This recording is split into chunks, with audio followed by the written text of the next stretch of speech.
Welcome to Lightwork Presents Everything is Connected, where we share inspiring stories on a wide range of cultural and social issues worldwide. We also feature exclusive interviews and have creative contemporaries who are shaping culture in art, music, and fashion join us. So stay tuned because you never know who we'll have on the show. I'm the host and creator, Folasade Ologundudu, and thanks for listening. On this season, we're highlighting artists and curators of color from across the globe, including allies and those in the professional art world who seek to empower and support creatives of color throughout the world. We speak on issues of identity, love, healing, what it means to be a Black artist today, and all of the things that come with being a creative within the art industry. Join us as we continue this journey of sharing empowering and inspiring stories. Let's go!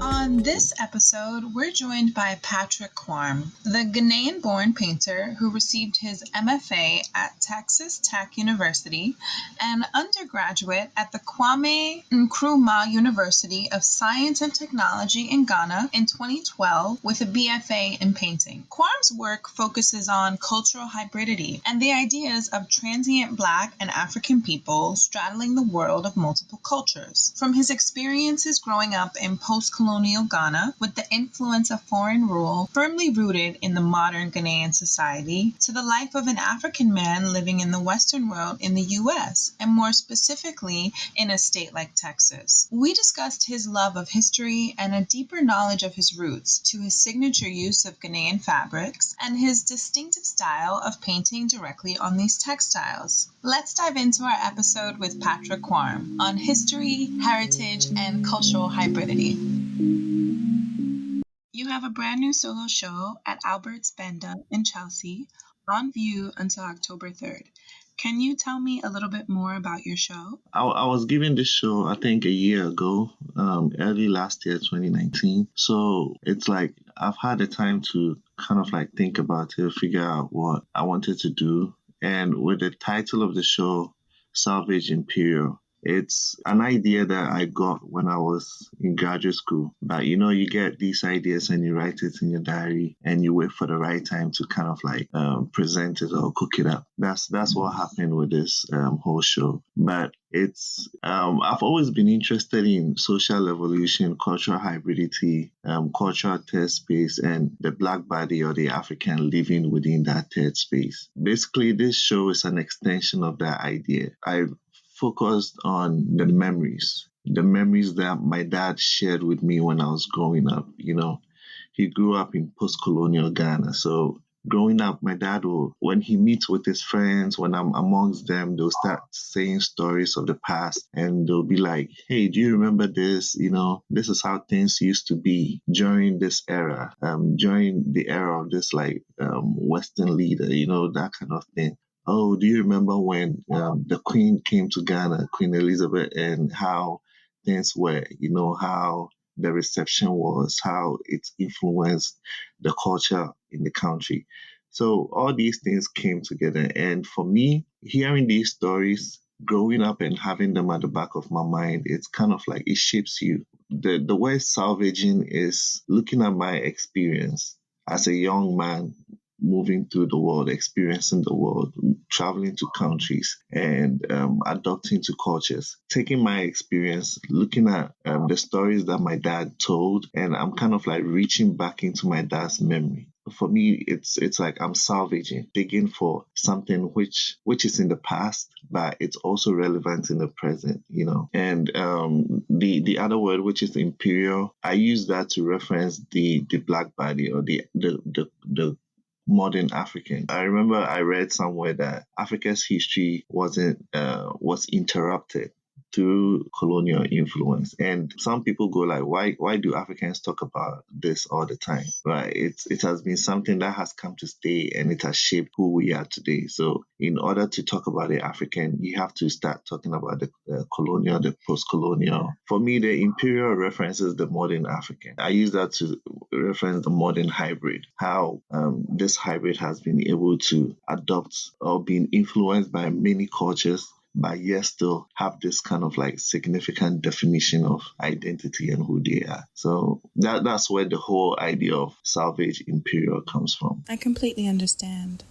I talk about this often, and I have talked about this often with artists in the past, particularly artists that are directly born on the continent and are now living in the US. And we talk about issues of identity within the African American community and how so often African American people instinctually, we all know that we come from Africa, but we may not know where. We may not have direct ties to the continent in a sense of, this is where my family's from, these are my traditions, my heritage, this is my culture. And therefore, when you don't have a sense of perhaps who you are, it can be harder for you to figure out where you're going without having that knowledge of where you're from.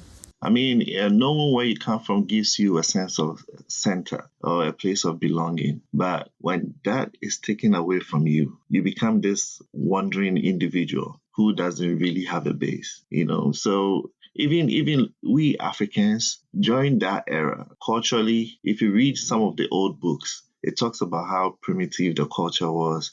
It talks about how to erase that from the mind of the African, right? So if you go back to the continent, if I go back to Ghana now and I look back, it's like every Ghanaian young millennial is looking up to this Western culture, you know. It's like as much as we have our own culture, we doubt ours. At the same time, if you go to countries that never experienced that kind of like colonial rule, let's say Asia, you can realize that they have their strong culture base, which no one can separate them from. And yes, though, they take what they have, they adopt what's in there and they build upon it. And in my work, I think that's what I try to look for. I try to create that parallel between the past and the present so that as a viewer, you kind of like navigate between the two times and you think of how can this be used to create a new path or a new form of identity.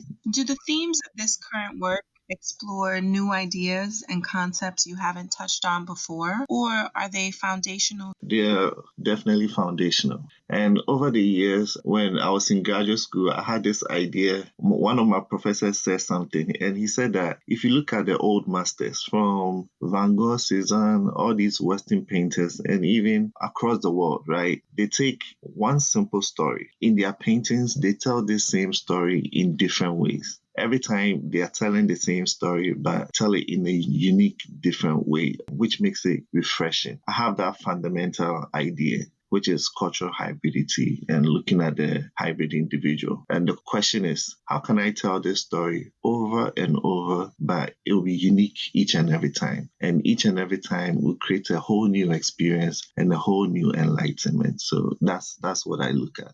You use the term cultural hybridity often in your work. Can you describe a little bit more about the themes of cultural hybridity and what is it that you're trying to say to the world in your work through this perspective? I think the hybrid to me comes, or cultural hybridity to me comes from the word cultural test space. So I was doing a research on it. At the early stages, I used the word acculturation. You know, acculturation is like how multiple cultures merge. So I was playing around with that word. I was using it a lot in graduate school. And my professor was like, hey, check this book out, The Location of Culture by Homi Bhabha. And he came up with the term cultural test space. And looking into it, it kind of like really gave me a perspective of and a strong grounding of what I really wanted to say. Cultural hybridity looks at the idea that multiple cultures or two different cultures come together. They have a merging point, right? And when these two cultures meet, there's always the creation of something new. So the question is, what is that new thing? And the new thing is what I've been looking at. I connected this to my Ghanaian background. I was born in Ghana, grew up in Ghana, but if you backtrack the history of Ghana, it had the colonial influence, right? So that was an introduction of Western culture. And with that said, it kind of like the two cultures merged. And sometimes this merger can be both through tension or like just gradually assimilating into another culture assimilating into the other one. So when both Western and the local Ghanaian culture met, there was this creation of a new culture. Me as a modern Ghanaian, like when I first came to the US, I had a few of my colleagues in class say that, oh, so you guys do that in Ghana, you guys wear these clothes in Ghana. And I was like, what do you expect? If you backtrack history, certain things were introduced into our culture. That's the whole idea about cultural hybridity. It's the new individual who is like constantly transforming into this new entity, new being. My reason for using the African print fabric, because it's originated from Indonesia, right? And the process ends up in Africa. Africans put African designs, African patterns, African symbols on fabrics, and we call it African print fabric. Now, the whole identity of the fabric has changed, right? Its origination is from Indonesia. So the fabric becomes this hybrid material, where it can position itself within two different cultures. And if you think about the modern African through colonial presence, it's kind of like we can be in the Western world and we'll be okay. We survive. We can go back to Ghana or wherever we are on the continent and we'll survive. So we've been given tools for both worlds, and we can like easily assimilate within wherever that we locate ourselves. Yeah. I wanted to ask you a little bit about the use of materials, the choice to use traditional Ghanaian fabrics, and to paint directly on textiles. What would you say is the reason for that? And what do you want to say? What message do you want to convey by painting directly on fabrics? The fabric actually, I would say that I had it at the back of my mind. I always say that the fabric in Ghana is a currency, because if a guy wants to get married, the family kind of like, as part of the dowry, they ask you to add the fabric to it, right? Certain cultural instances, the fabric is kind of like heightened, right? If you go into a funeral, you have to wear a specific design. If you go into a wedding, a naming ceremony, each commands a certain kind of design of fabric. And with this idea, growing up, you see the fabric all over. My mom had stack of it, and it's like it's at the back of your mind. But when you go to graduate school, it's like you deconstruct yourself and you try to find a new language for yourself. I used to paint very fine. And moving on, I was finding a means to start a new conversation. One of my friends was like, hey, why don't you just take the fabric and paint on? She's actually a Ghanaian professor. Just paint on it and see what language will come out. So I took the fabric. Already, I was interested in cultural acculturation, right? I took the fabric, I collaged it onto a panel.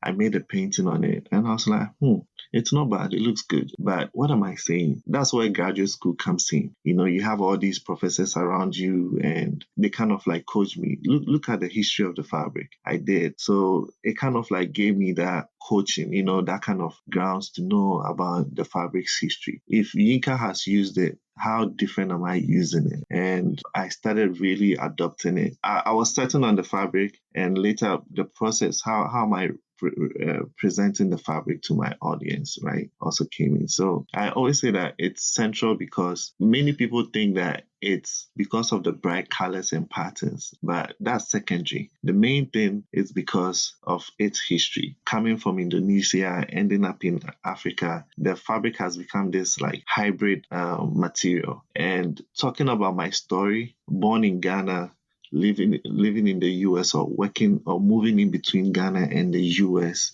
it has become this kind of like, I've also attained this dual identity between both worlds. So the fabric became this material that connects the dots for me, and I started experimenting with it. And the more I did, the more I got to know and discover. And yeah. It sounds like you're using the fabric to stay connected. To stay connected to yourself, and also to build a connection between the audience and the work. I wanted to ask, have you been able to use recycled or repurposed textiles and fabrics? And if not, is that something that you would be interested in doing in your practice?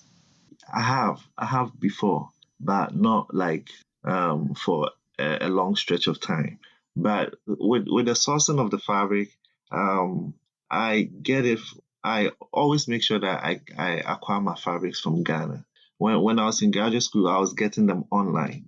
And on the technical part, these fabrics will come and they are not the original that I'm looking for, you know. So when I was in school, my brother, I'll will kind of like communicate. He'll go to the local market and he'll ship it to me here. He's always sourcing it from Ghana. And now I go to the local market myself. I kind of like it's really interesting doing it yourself because you're able to engage with these local women. You see the designs and you ask them, what does this mean? You know, what does this represent within the culture? Because you see all these like thousands of designs, patterns, and symbols, and it's hard to even memorize all of them, right? But engaging with them, it gives you this kind of like background. You look at how they even present the fabrics within the space that they sell them, and all these like intrigues. Me as an artist, you know, when I get to the studio, what can I do with the fabric that is kind of like reminiscent or reflective of how it's being presented or used. So yeah, um, I I get the fabrics from Ghana. They arrive in my studio, and I kind of like transform them into a whole new entity. I think of it as like me growing up in Ghana, coming to the US. I crossed the border to come and do my master's, right? At the same time, I have a fabric which I acquire in Ghana, but it's shipped to me and I transform it crosses borders into my workspace and I transform it into a whole new entity. I'm really curious about recycled materials, and I just wanted to dive a little bit deeper into that. I'm definitely interested in the idea and growing interest, growing investment, and just growing action into the sustainability of the art world, sustainable materials, recycled materials, a move away from plastics, a move away from things that are non biodegradable. What are some of your thoughts about working with materials and textiles that are environmentally friendly and or sustainable? Last year when I was back in Ghana, I was working on a few pieces, and it wasn't even a few. It was like 200. It was work that I did. I haven't shown yet.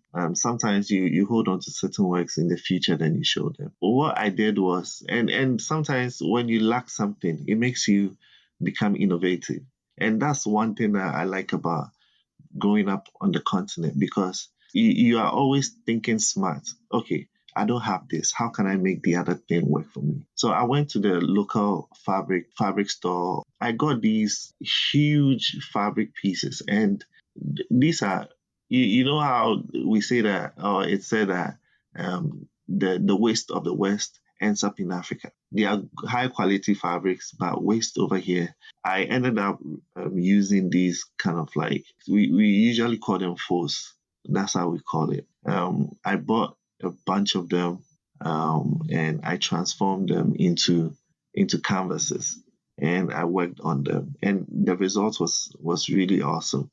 But once I did, I started weaving that into my conversation, like with that body of work, right? I used to source fabrics from Ghana to my studio during MFA, right? Okay, what do I do now? Now, the fabrics I'm using as canvas in Ghana are rather waste fabrics coming from the US, right? And ending up on the continent. So with regards to repurposing and sustainability and the question that you asked, I think I'll take it from the point of being on the continent. It's always interesting how these reject or these waste ends up on the continent. But in order for it to kind of like be in landfill or be a harm to the environment, most of the time creatives are finding interesting ways of reinventing them, right? I had a friend say that his work he uses computer parts, right? So he gets these computer parts shipped from, and these computers are no good, shipped from the West to Ghana. He kind of like goes to the junkyards, picks the keyboards and use them in his work. And he ships the painting or the work that the installation works he does to the US and he sells them to collectors, right? Think of El Anachi, like these crown corks from the West comes to the continent. He transforms them into new entities and sells it back to the person who brought the waste. In our funny thinking, sometimes we say that, oh, we got the waste, but we sold you back the waste in a much more as a much more premium product, right? I think as an artist, I'm all for being innovative. I'm all for like seeing the beauty in what's rejected, right? And transforming it into something new. Yes, to also be mindful of like the environment and how it doesn't affect it. You've often talked about history, historical references, and a deeper understanding of your past and origins as informative and crucial to your practice. What are some of your thoughts on the future, and what are you most hopeful and or most excited about when you think about the future? With regards to my work, I'm trying to excite the mind. Bob Marley said, I'm paraphrasing, but it's kind of like empty is the man who walks the surface of the earth not knowing who they are, right? Talking about the past and the present, it's a way that I'm making way for the future, right? So in order to understand situation, in order to understand the hybrid, right?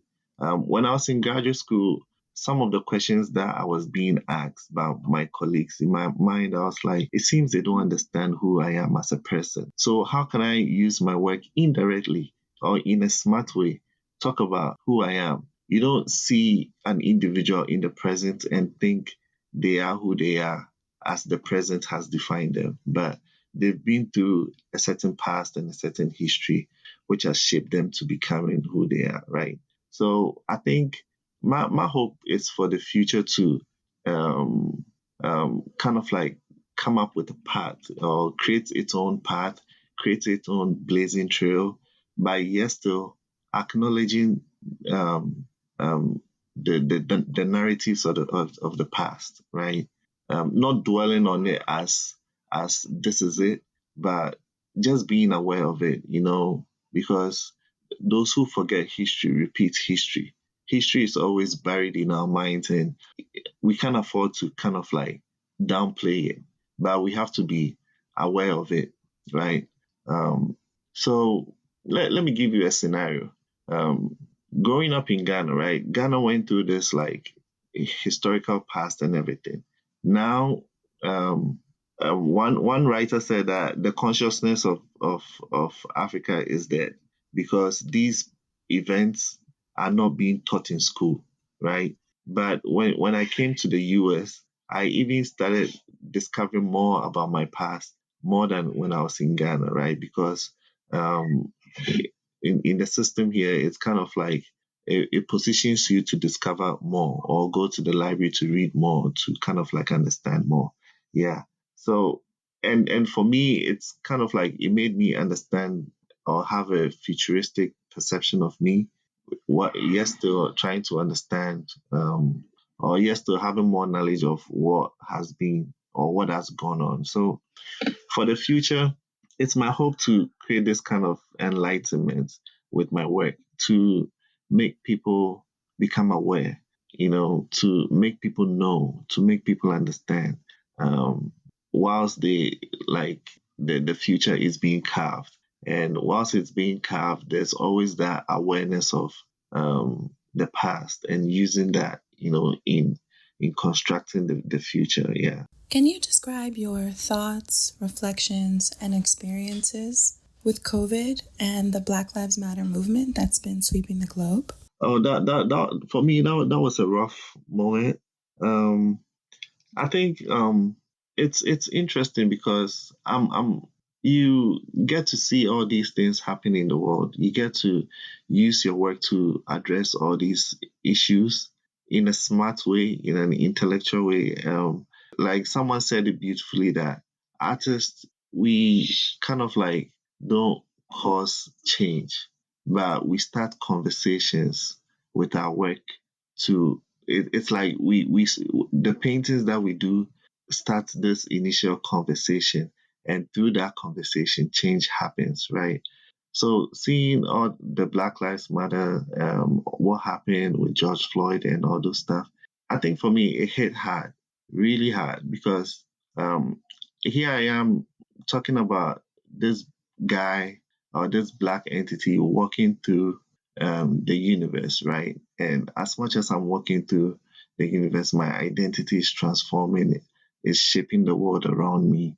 And yet, still, this African individual is always being bombarded with, who are you? You don't belong in this space. So at the end, who belongs in what space and who defines what space, right? These became like certain questions that I was battling with. And I quite remember asking one of my friends that, yo, it seems being black is kind of like no one likes you in this world. Wherever that you go, you being put in this canon or in this box. And why is this so, right? It's something that I still go about, because sometimes it's unrealistic to me that being human has to come with so many consequences. But why does it have to be so? I think most of the question on my mind is why, right? And through that, I try to like have discussions with myself, and yeah. Um, I don't know if that has influenced my work yet. I think it's in there. Sometimes you never know, but years later, you look back at the paintings you did during that time, and you can see why you did certain things, because the emotions are with you when you are in the studio. Yeah. So it's it's something that I'm still wrapping my head around.